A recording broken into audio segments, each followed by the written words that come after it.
企画会議、アイデアが出ない。そんな経験ありませんか？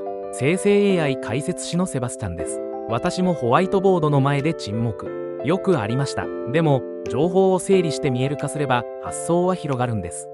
ノートブック LM にはマインドマップや要約機能があります。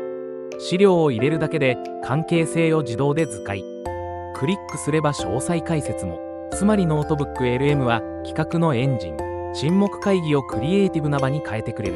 もっと知りたい方は YouTube 本編でいいね&保存をお願いします。